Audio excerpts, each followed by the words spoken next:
Okay, not the most technologically savvy person, so I tried to video myself reading what I had written, but it didn't record because I guess I went to a different app.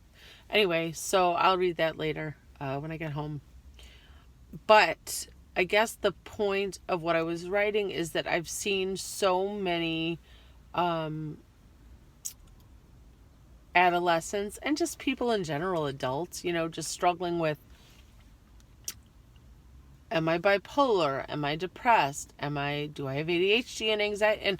And I kind of feel that every almost every situation where that comes up, there has been a traumatic event in early childhood or a traumatic event that is still going on. And a lot of them are long-term traumas. So it's not just something where, someone was, beaten up and that was it. We're talking about years of exposure to trauma. And so my thought is that, I guess the DSM is optional. You don't have to even use that at all when you're working with people and trying to help them. But I guess I get frustrated at how it's categorized based on symptoms, moods, anxiety, when I kind of feel that a lot of those diagnoses are not really diagnoses. It's really a symptom of a larger issue, which is trauma. I feel like there should be kind of like a section that's trauma related disorders. Just because I deal with this every day, and most of the adolescents that I see are not just experiencing these symptoms because they genetically inherited it, or, it was passed on biologically or whatever. I see it's because they experienced long-term trauma. They haven't processed it and they're just trying to function. Like their brain is still stuck in that trauma and it is expressed in a myriad of ways. Sometimes it's, through mania. Sometimes it's through, I can't focus. I can't keep a thought longer than a second. Sometimes they dissociate because that's how they function through the trauma. So their brain learns that that's how you function all the time. So I don't know. I kind of feel like, I guess my concern isn't all the DSM. It's just how the entire world, how our entire society thinks of it. And I think that we do live in such an individualized nation.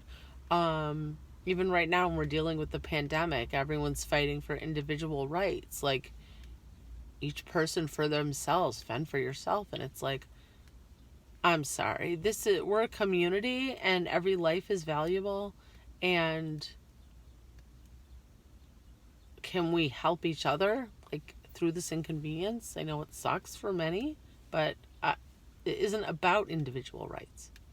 I don't think anyway. So yeah, I just kind of want us to just look at things differently, I guess, and not just focus on individual symptoms, because I kind of feel like the recategorization of how we perceive mental illness and whether it even is illness or, because we're talking about neurodiversity so much more. I kind of feel like there could be two major sections to the DSM, or what we talk about being mental illness. One being trauma related disorders and all the symptoms that are possibly linked to that or a result of that.